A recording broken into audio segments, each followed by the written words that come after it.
Assalamualaikum warahmatullahi wabarakatuh. Perkenalkan, nama saya Ganang Jusrino.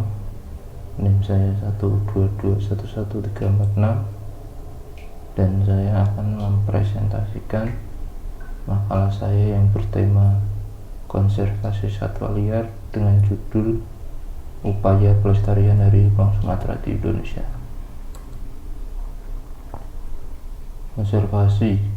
Istilah konservasi dikenal atau biasa disebut sebagai kawasan dilaksanakannya pemeliharaan dan perlindungan berbagai ragam kekayaan hayati yang ada di seluruh wilayah Indonesia dan juga dunia. Negara Indonesia dikenal sebagai negeri yang akan kaya akan sumber daya alamnya yang berlimpah, salah satunya adalah satwa. Kekayaan ini perlu dijaga dan dilestarikan karena sumber daya dari alam beserta ekosistemnya memiliki fungsi atau peran esensial bagi kehidupan makhluk hidup. Oleh karena itu, harus diolah dan digunakan dengan cara serasi, lestari, dan berimbang, terkhusus demi kemakmuran rakyat Indonesia serta seluruh umat manusia secara umum, baik pada waktu sekarang maupun di waktu yang akan datang. Menurut UUD, satwa liar menurut UU nomor 5 tahun 1990 pasal 1 ayat 7 perihal konservasi sumber daya alam hayati dan lingkungannya adalah seluruh binatang tanpa terkecuali yang tinggal di daratan, udara maupun lautan yang bersifat liar atau buas, termasuk yang tinggal di alam secara bebas serta yang telah dipelihara oleh manusia. Harimau Sumatera, satu dari sekian banyak hewan liar yang mengalami ancaman kepunahan perbuatan manusia saat ini adalah harimau Sumatera. Hal ini sudah dinyatakan sejak tahun 1990. Faktor penyebabnya adalah terjadinya kehancuran habitat, ketiadaan pakan, dan perseteruan terhadap manusia. Konservasi harimau Sumatera dilaksanakan dengan metode ex situ dan in situ. Konservasi in situ merupakan upaya melestarikan satwa dengan melakukan langsung di habitat murninya. Sedangkan konservasi ex situ adalah cara konservasi yang dilaksanakan di luar atau jauh dari habitatnya. Lokasi konservasi. Upaya konservasi telah diupayakan oleh pemerintah dengan menjalankan program peningkatan pengamanan dan pengelolaan harimau Sumatera di beberapa kawasan konservasi seperti Taman Nasional Bukit Barisan Selatan (TNBBS), Taman Nasional Kerinci Seblat (TNKS), Taman Nasional Gunung Leuser (TNGL), Taman Nasional Waikambas TNWK, Taman Nasional Bagdan 9 TNBS, Taman Nasional Tesonilo TNTN, dan Taman Nasional Batang Gadis TNBG.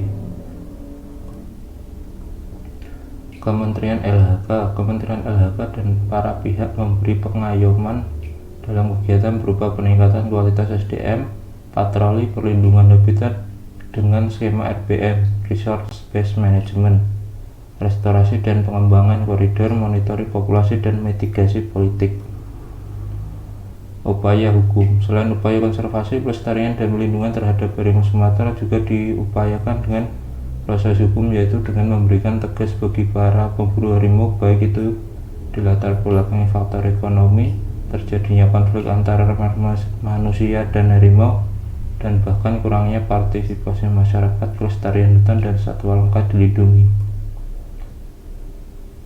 Sekian presentasi dari makalah saya yang bertema konservasi satwa liar dan dengan judul Upaya Pelestarian Harimau Sumatera di Indonesia. Selanjutnya presentasi tentang air bersih dan sanitasi layak oleh Tegar Dwi Kurniawan. Assalamualaikum warahmatullahi wabarakatuh. Di sini saya akan melanjutkan presentasi dari Mas Ganang atau Saudara Ganang tentang sanitasi dan air bersih. Oke. Perkenalan dulu, nama saya Tegar Dwi Kurniawan, NIM 122111172. Oke, kita langsung saja masuk ke materi. Yang pertama adalah air bersih. Keberadaan air bersih dan sanitasi menjadi hal yang sangat penting bagi masyarakat karena memiliki kegunaan yang sangat penting untuk bagi kehidupan. Nah, kenapa menjadi hal yang sangat penting bagi kehidupan ya teman-teman. Nah, bisa teman-teman bayangkan aja apabila kita hidup tanpa air ya. Pasti sulit banget tuh. Oke.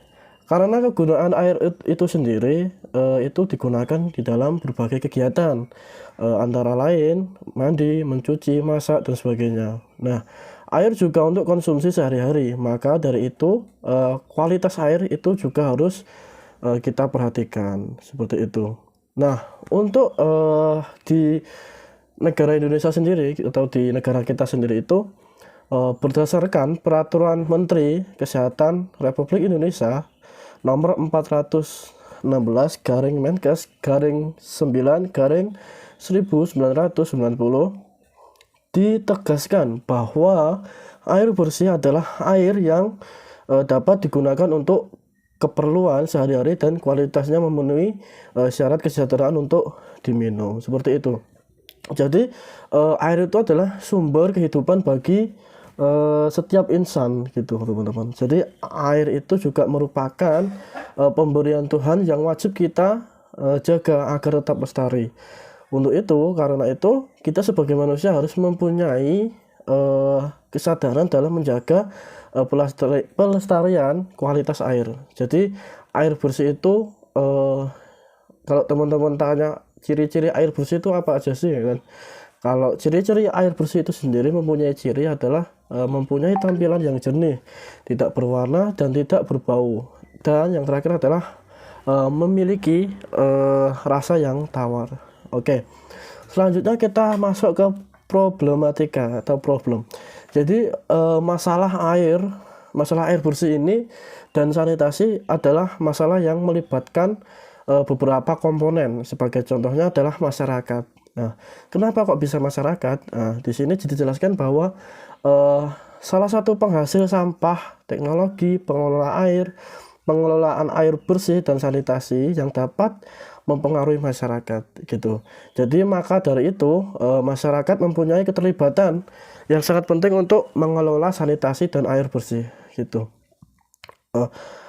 Masyarakat menjadi peranan penting dalam menjaga dan melestarikan air bersih dan menjaga sanitasi yang layak seperti itu. Jadi kita itu sebagai manusia, sebagai masyarakat umum ya kita harus menjaga kelestarian air tersebut dan menjaga sanitasi tersebut.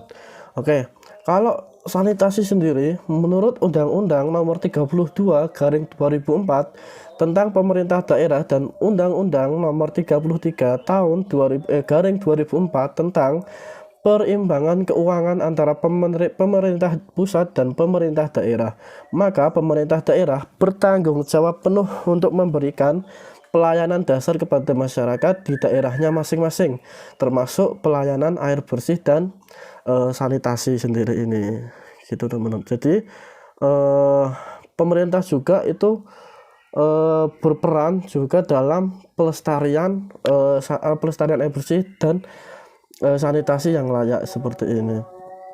Oke, selanjutnya kita akan membahas tentang air dan sanitasi. Kenapa sih air dan sanitasi itu adalah sesuatu yang berhubungan atau saling berkaitan gitu ya teman-teman. Jadi air dan sanitasi itu adalah dua elemen yang tidak dapat dipisahkan bagi setiap kita menggunakan air bersih. Jadi air dan sanitasi itu tidak dapat pisahkan karena apa? Itu saling berkaitan gitu. Jadi kalau contohnya kita setiap hari kan menggunakan air bersih ya. Kita setiap hari menggunakan air bersih. Otomatis air yang kita gunakan tadi yang udah tidak kepakai itu akan menjadi limbah.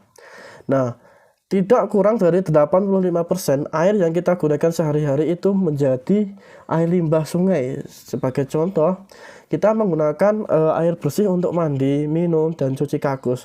Maka yang air kita pakai tersebut akan berubah menjadi limbah. Oleh karena itu, kita agar supaya air itu tetap bersih terus, kita harus mengelola dengan cara sanitasi yang baik seperti itu. Jadi kalau sanitasi itu layak, sehingga air limbah dapat dikelola dengan baik dan benar, dan air bersih dan sanitasi adalah salah satu faktor untuk penunjang kesehatan manusia. Namun tidak semua kebutuhan air bersih dan sanitasi itu berjalan dengan baik di Indonesia, seperti itu. Jadi sanitasi yang layak itu juga mempengaruhi kesehatan bagi kita. Jadi terbukti di beberapa negara itu kasus diare itu gara-gara kekurangan air bersih, seperti itu teman-teman. Nah, di sini kita juga perlu dukungan dari pemerintah atau peran pemerintah dalam menjaga sanitasi yang layak ini. Jadi nggak cuman hanya masyarakat aja yang menjadi untuk elemen untuk melestarikan air ya teman-teman. Jadi peran pemerintah dalam menjaga air bersih dan sanitasi layak, bahwa di Undang-Undang Nomor 17 Tahun 2007 tentang Program Pembangunan Jangka Panjang Nasional atau RPJPN 2005 sampai 2025 mengatakan jika seluruh masyarakat Indonesia mendapatkan akses air minum bersih dan sanitasi pada akhir periode RPJM 2015 sampai 2019.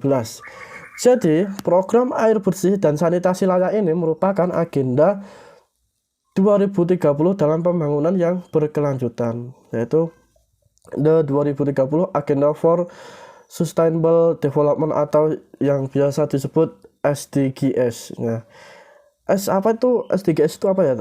Kalau teman-teman tanya SDGs itu apa sih, kan? SDGs itu adalah kesepakatan dalam pembangunan untuk mempromosikan kesetaraan yang berbasis hak asasi manusia dalam menciptakan lingkungan yang sejahtera.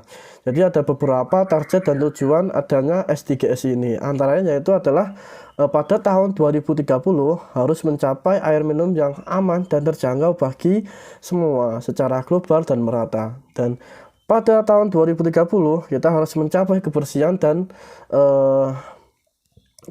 sanitasi layak yang merata bagi semua masyarakat, dan memperhatikan perilaku hidup sehat atau yang biasa kita sebut PHBS. Dan salah satu contohnya adalah tidak membuang air besar di tempat yang terbuka itu. Jadi kalau kita masih ada yang masyarakat yang membuang air besar di sungai, nah seperti itu bisa mempengaruhi air bersih yang ada di sekitar kita juga tersebut. Oke, tadi di tengah-tengah sempat menyinggung tentang penyakit ya teman-teman. Jadi air bersih dan sanitasi itu menjadi salah satu faktor untuk menurunkan angka kematian, ya kan? Kenapa kok bisa gitu? Menurut Mongrey dan Element Sledge mengungkapkan bahwa apabila banyak orang yang tidak bisa mengakses air bersih dan sanitasi yang layak, maka secara umum semakin besar tingkat kematian di daerah tersebut. Dan ini diperkuat juga dengan Hutton dan Heller mengungkapkan jika pada tahun 2003 sekitar 1,6 juta penduduk itu meninggal karena diare. Nah, diare ini disebabkan karena sulitnya akses air bersih dan sanitasi yang dasar. Oke. Kedua pendapat ini tadi didukung dengan pernyataan WHO lagi, teman-teman. Jadi bahwa WHO mengatakan bahwa 2 juta penduduk dunia meninggal karena hal tersebut. Hal kekurangan air bersih dan menyebabkan diare tersebut, teman-teman.